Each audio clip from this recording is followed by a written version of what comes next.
विवाहितेचं अपहरण करून त्याच्यावर बलात्कार केल्याबद्दल पांडुरंग श्रीरंग केंगार वय वर्ष 26 राहणार इंदिरानगर झोपडपट्टी तासगाव याला 10 वर्ष सक्त मजुरी व 5,500 रुपये दंडाची शिक्षा सत्र न्यायाधीश श्रीमती MS काकडे यांनी सुनावली आहे। सरकार पक्षातर्फे अतिरिक्त जिल्हा सरकारी वकील नितीन नरवाडकर यांनी काम पाहिलं।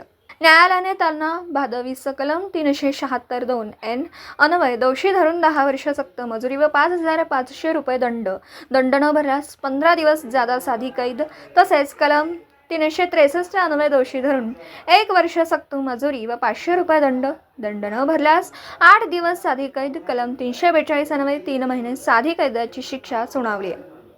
त्याने सर्व शिक्षा एकत्रित भोगण्याचा आदेश न्यायालयाने दिले। खटल्याची पार्श्वभूमी अशी आरोपी व पीडित महिला एकाच परिसरात राहत होते। दिनांक 26 ऑक्टोबर 2020 रोजी पीडित महिला जवळच्या ओढ्यावर कपडे धुण्यासाठी गेली होती। त्यावेळी पांडुरंग केंगार हा मोटारसायकलवरून तिथे आला व त्या महिलेचं तोंड दाबून जबरदस्तीने गाडीवर बसवून वंजारवाडी येथील निर्जन स्थळावर असलेले एका घरामध्ये घेऊन गेला। तिथे त्याने त्या महिलेवर बलात्कार केला। 26 ते 30 या काळात त्यांनी त्या महिलेवर वारंवार अत्याचार केले।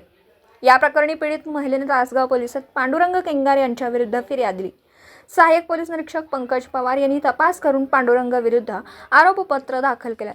सरकार पक्षातर्फे एकूण 12 साक्षीदार तपासण्यात आले। सरकार पक्षाला तासगाव पोलीस ठाण्याचे रवींद्र माळकर, पैरवी कक्षातील सुनील आवळे, रेखा खोत, अर्चना कांबळे यांनी मदत केली। साक्षीदारांच्या साक्षी उपलब्ध पुरावे व सर्वोच्च आणि उच्च न्यायालयाच्या न्यायनिवाडे ग्राह्य धरून न्यायालयाने शिक्षा सुनावली। दिवसभरातील घडामोडींचा आढावा घेण्यासाठी पाहत रहा N24 मराठी न्यूज चॅनल।